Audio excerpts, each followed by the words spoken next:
प्यास की शिद्दत में रोजा तोड़ दिया तो क्या कफारा है। 15 साल का बच्चा है, इसका रोजा था, देखें 15 साल का बच्चा नहीं होता, ये ध्यान में रखें। खैर 15 साल का लड़का है, इसका रोजा था, वो गुज़श्ता 2 साल से रोजा रख रहा है। आज जब वो स्कूल से वापस आया तो गर्मी की शिद्दत थी, तकरीबन 12 बजे प्यास की शिद्दत की वजह से इसने पानी पी लिया और कहा कि मैंने नियत नहीं की थी, और इसको रोजा तोड़ने के गुनाह का भी इल्म नहीं था कि इसको 60 रोजे रखने होंगे। इसके बारे में क्या हुक्म है? तनवीर खान इंडिया से। देखें, रमजान का रोजा अगर कोई तोड़ दे तो 60 लगातार उसको रोजे रखने पड़ते हैं, चाहे प्यास की शिद्दत की वजह से या भूख की शिद्दत की वजह से।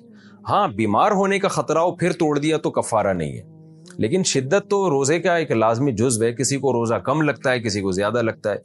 तो अगर किसी ने रमजान का रोजा रखा और तोड़ दिया तो 60 रोजे रखने पड़ेंगे और कंटिन्यू, और फिर एक खजा भी अलग से रखनी पड़ेगी।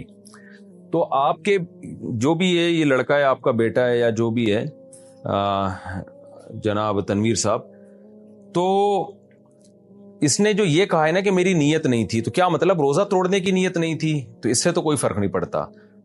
रोजा तोड़ने की नियत ना भी हो, जब तोड़ेंगे तो टूटेगा ना खुद ब खुद ही।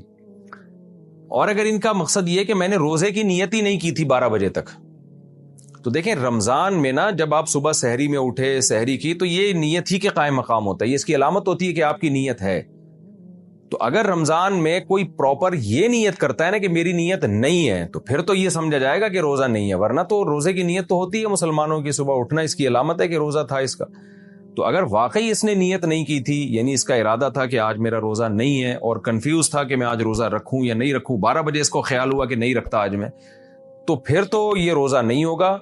और चूंकि रोजा इसका हुआ ही नहीं है तो रोजा तोड़ना भी नहीं कहलाएगा, क्योंकि जब रोजे की नियत ही नहीं थी तो रोजा कहां से टूटेगा।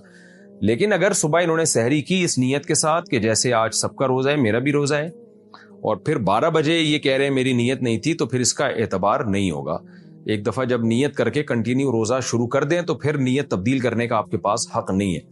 तो खुलासा ये निकला कि अगर इनकी वाकई उस दिन रोजा रखने की नियत नहीं थी और इन्होंने उस नियत को डिले किया, इन्होंने कहा बाद में सोचूंगा कि आज रखना है या नहीं रखना, तो फिर तो रोजा जो इन्होंने तोड़ा है तो ये तोड़ना कहलाएगा ही नहीं, क्योंकि रोजा अभी इन्होंने नियत ही नहीं की थी, तो शुरू ही नहीं हुआ तो टूटा कहां से, तो फिर तो कफारा नहीं है। हाँ, रमजान का रोजा छोड़ने का कबीरा गुनाह बहरहाल होगा कि रोजा रखा क्यों नहीं इन्होंने।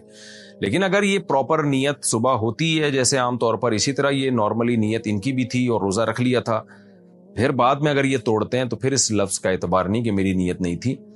तो वो जब एक दफा रोजा शुरू हो जाए और आप नियत के साथ यानी शुरू हो जाए, तो फिर वो रोजा कंप्लीट करना लाजिम है। और ये मसला कि इनको इल्म नहीं था कि रोजा तोड़ने का गुनाह होता है, 60 रोजों का कफारा लाजिम होता है, तो देखें मसले से का इल्म ना होना ये शरीयत में मोतबर नहीं है।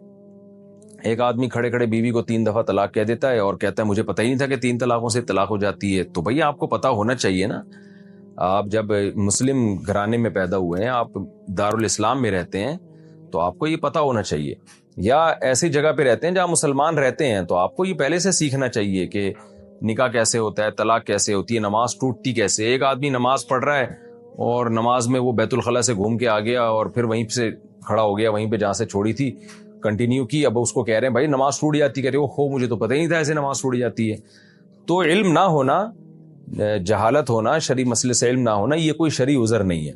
तो अगर आपके बेटे ये जो 15 साल का लड़का है, इसको मालूम नहीं था कि रोजा तोड़ने से 60 रोजे लाजिम होते हैं, तो भी 60 रोजे ही लाजिम होंगे। वो इन पर लाजिम था कि ये पहले मालूम करवाएं कि रोजा तोड़ने का शरीयत में कफारा क्या है, गुनाह क्या है।